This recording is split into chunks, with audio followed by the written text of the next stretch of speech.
Guys, welcome back to the YouTube channel. I just got over here to the shop. We're at Brian's. We're gonna work on race car a little bit more today. It is now Friday, so it's getting dark. Rain is gone. Luckily, we didn't get a ton of wind or rain from the hurricane. A lot of rain happening to the west of us, but tomorrow, hopefully, we're gonna be testing and tuning. Got to find somewhere. There's a couple tracks open, but it kind of depends on how much rain they got from the storm. So, I mean, if they got a lot of rain, then they might not be able to be open.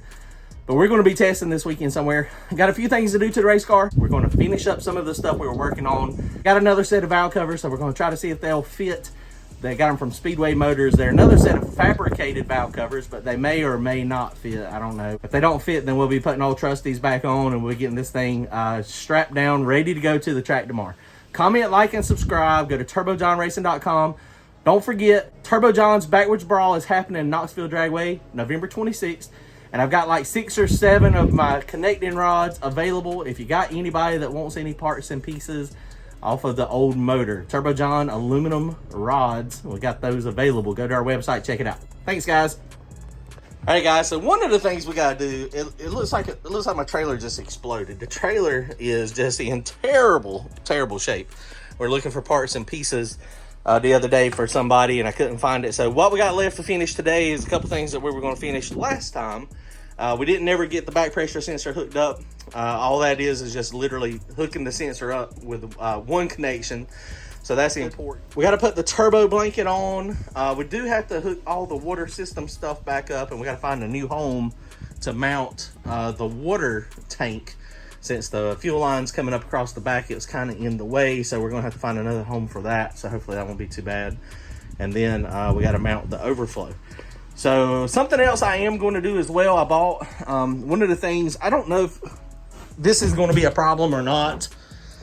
We may be having a problem. I know we're having a problem. The first, I didn't talk about it on the last video, but the first spool up that we did, oil pressure dropped pretty far. And so we got that high volume oil pump on it. We don't have restrictors in the front of the motor, and it's restricted some at the bores, but we may be going to be pumping this oil pan dry. We had to put 2 extra quarts of oil in it. So one thing I'm going to do to try to help prevent that, this is a number 6 line that goes into the turbo. We're going to neck this down to a number 4, and I need a longer line anyway, but a number 4 is significantly smaller. So we're going to put a number 4 fitting in that, and then hopefully that'll reduce the amount of flow going to the turbo. This is a ball bearing turbo, so ball bearing turbos generally don't need as much oil as a full journal bearing. I also got me another fitting to, it's a 90-degree fitting. I was going to take this piece of line off and make it, we're going to need something different. I wish that this thing would just 100% go on like my other one. The problem is this body inside the fuel pressure regulator is not the same as the other one down on there. But if I take it and screw it all the way on, then what's going to happen is this thing's going to be in the way. Now I could shorten up this fuel rail at some point, and I'll probably do that, cut that back, make the fuel rail so that it's like right here, and then I can stick it on like normal here. So I got my other set of valve covers. Like I said, they come from Speedway. They're a similar design, but they're a little bit shorter. So it might be short enough to hopefully clear. Let's find out real fast. Let's go grab those real fast. We'll do that quickly, and then we'll be getting everything else going. All right, guys. Well, it looks like we might be in luck. This is the set of Speedway Motors valve covers, and this is the old one that I had on it, and this was the one that would not fit.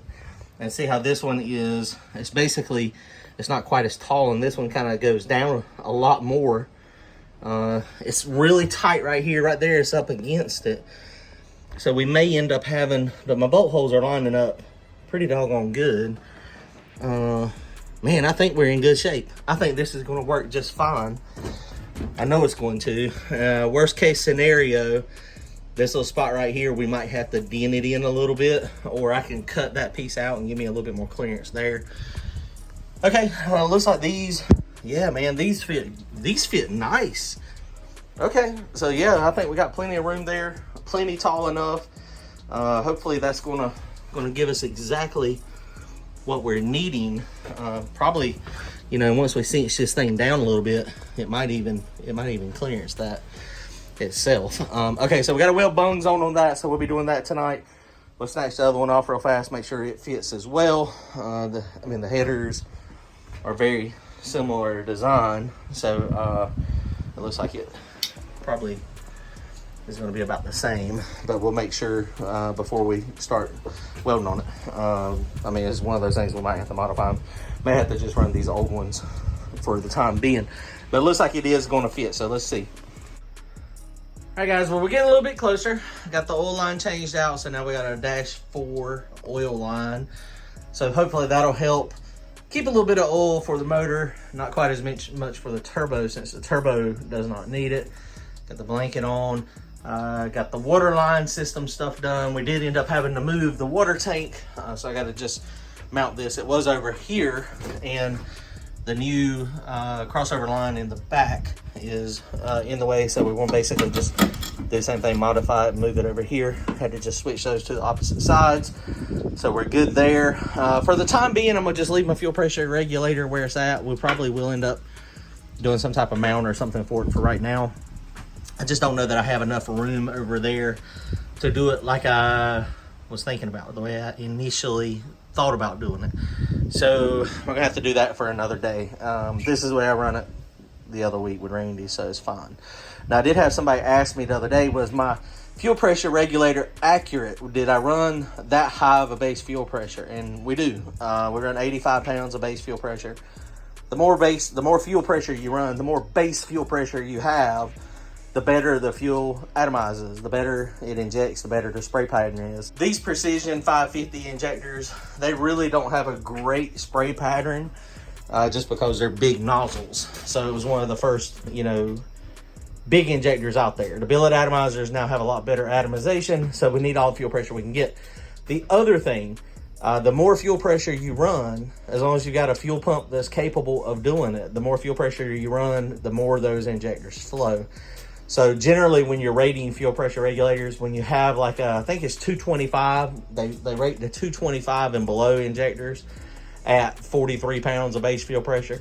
But then once you get above that, they start upping the base pressure. So technically, you could take a 225 injector, as long as it can support and not blow apart, which that's something you have to be careful about with some of the plastic tops.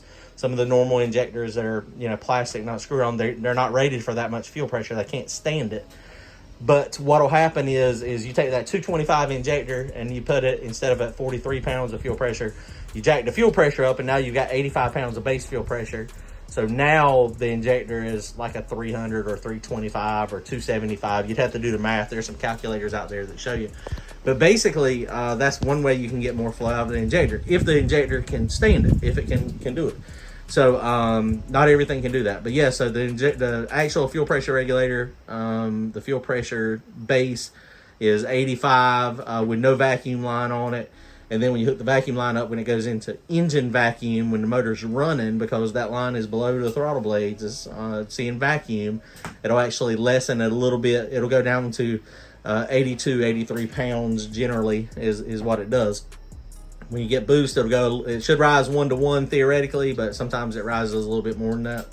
But that's okay. Now there are some people that run non-rising rate fuel pressure regulators. They just keep it at 85 pounds all the time.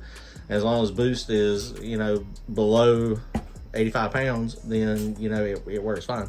But I don't like doing it that way. A lot of people don't do it that way. All right, guys, let's go weld up the valve covers real fast, and then we'll get the valve covers on it, and then we'll be done.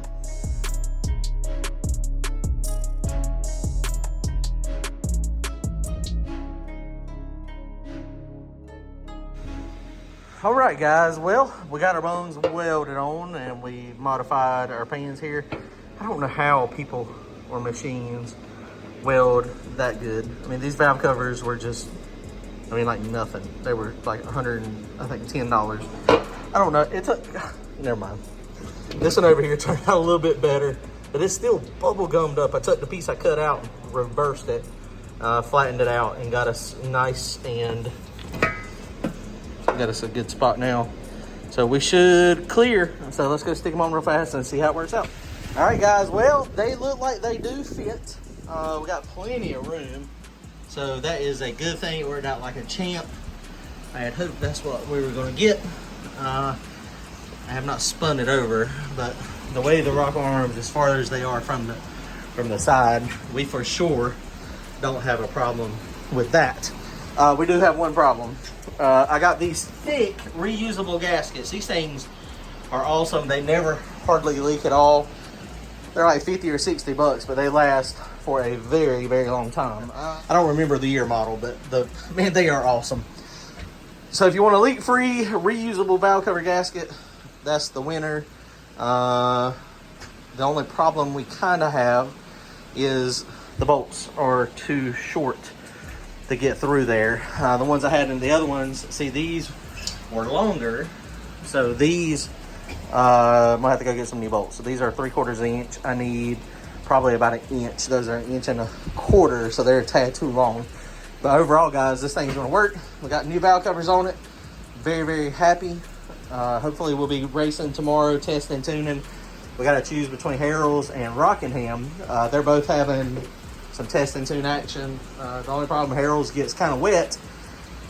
So we'll see how it does. I mean, it's pouring outside right now. So right now it is a rain gusher over here at Brian's, which we're about 60 miles from Harrell's. Rockingham's supposed to also be test and tune. There's also like a diesel race or something. So we're going to hit one of those tomorrow, get some test and tune action, and see if we can figure out how to make this thing work. Hopefully we go fast. Well, I guess more important than going fast is hopefully it stays together and we don't have any issues. All right, guys, comment, like, and subscribe. Go to turbojohnracing.com, grab some merchandise. November 26th, we're 2 weeks away. Knoxville Dragway. Later, guys.